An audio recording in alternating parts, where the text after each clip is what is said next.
Avustralya, Avustralya, dünyanın sonundaki dev kıta ülke. Merhaba arkadaşlar. Bugün sizlerle dünyanın en ilginç ülkelerinden birini konuşacağız. Avustralya yani Avustralya. Birçok insan Avustralya denildiğinde aklına kangurular, koalalar, sörf yapan insanlar ve uçsuz bucaksız çöller getiriyor. Ancak Avustralya bundan çok daha fazlası. Hem bir ülke hem bir kıta hem de dünyanın en gelişmiş ekonomileri arasında yer alan modern bir devlet. Üstelik dünyanın geri kalanından oldukça uzakta bulunmasına rağmen küresel siyasette, ekonomide, eğitimde ve sporda önemli bir etkiye sahip. Peki Avustralya nasıl bir ülke? Neden bu kadar farklı? Nasıl gelişti? İnsanlar neden oraya taşınmak istiyor? Ve gelecekte Avustralya'yı neler bekliyor? Gelin birlikte inceleyelim. Öncelikle Avustralya'nın temel özelliklerinden başlayalım.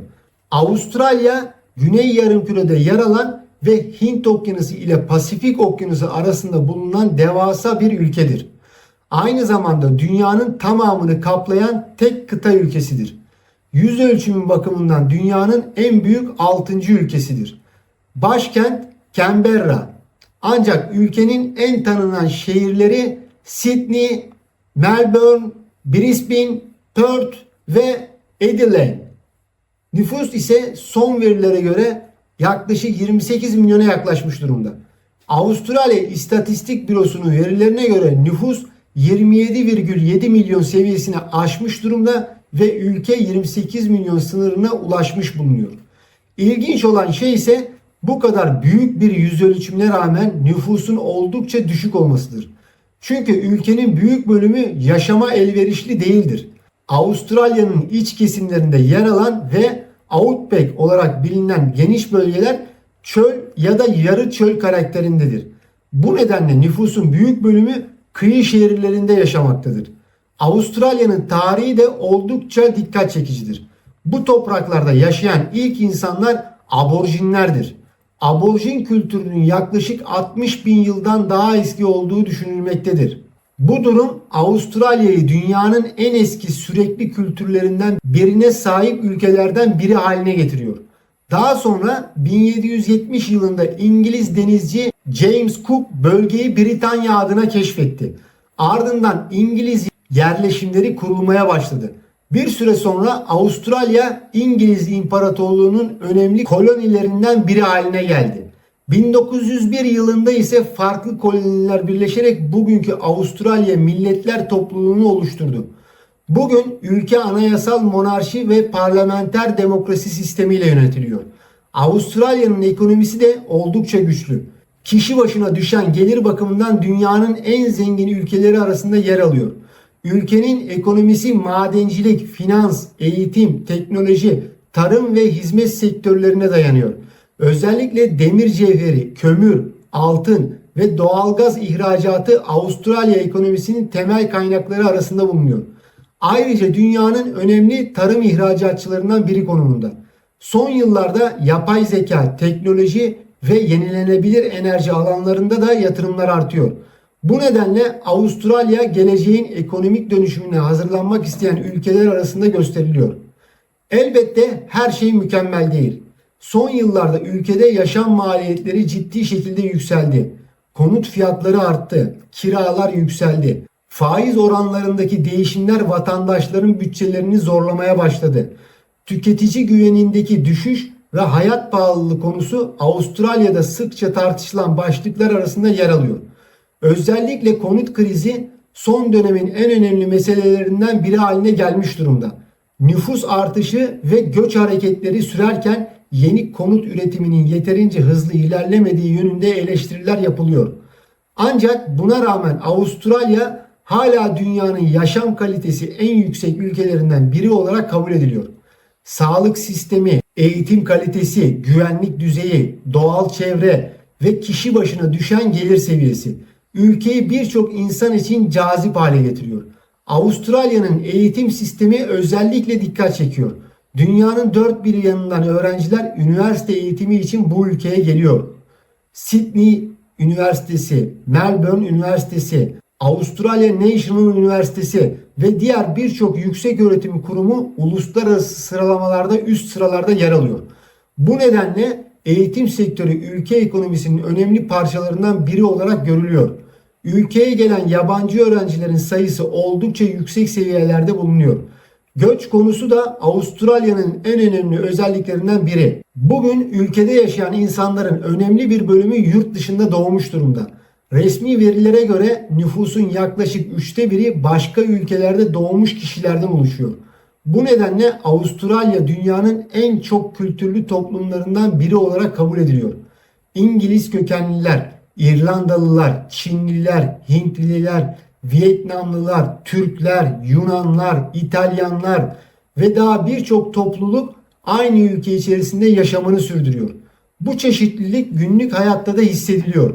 Bir şehir merkezinde yürürken onlarca farklı dil duyabilirsiniz. Farklı mutfakları deneyebilirsiniz ve çok farklı kültürlerden insanlarla karşılaşabilirsiniz. Spor denildiğinde de Avustralya oldukça özel bir ülke. Kriket ülkede büyük ilgi görüyor. Rugby çok popüler. Avustralya futbolu olarak bilinen AFL milyonlarca kişi tarafından takip ediliyor. Tenis ise ayrı bir yere sahip. Her yıl düzenlenen Australian Open dünyanın en önemli tenis turnuvalarından biri olarak kabul ediliyor. Ülke ayrıca olimpiyatlarda da sürekli olarak üst sıralarda yer alıyor. Yüzme başta olmak üzere birçok branşta dünya çapında sporcular yetiştiriyor. Futbolda ise son yıllarda dikkat çekici bir yükseliş görülüyor. Avustralya milli takımı Asya Futbol Konfederasyonu'nda mücadele ediyor. Dünya Kupası organizasyonlarına düzenli olarak katılmaya çalışan ülke futbol altyapısına büyük yatırımlar yapıyor. Bu nedenle futbolun popülaritesi her geçen yıl biraz daha artıyor.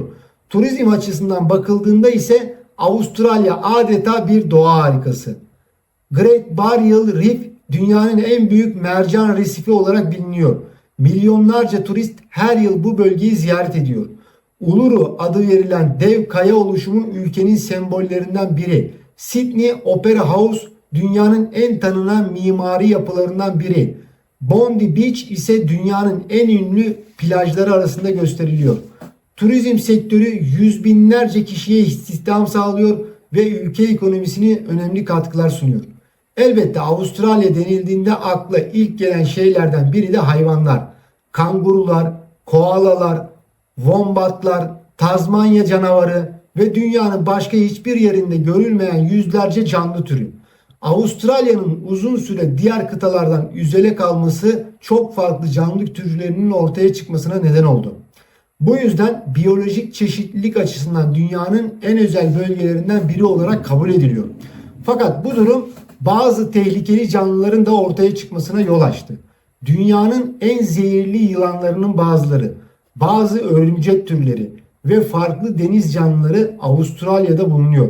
Bu nedenle ülke bazen esprili şekilde güzel ama dikkatli olunması gereken yer olarak tanımlanıyor. İklim konusu da oldukça ilginç. Ülkenin kuzeyi tropikal özellikler gösterirken güney kesimleri daha ılıman bir yapıya sahip. Bu nedenle aynı anda farklı bölgelerde çok farklı hava koşulları yaşanabiliyor.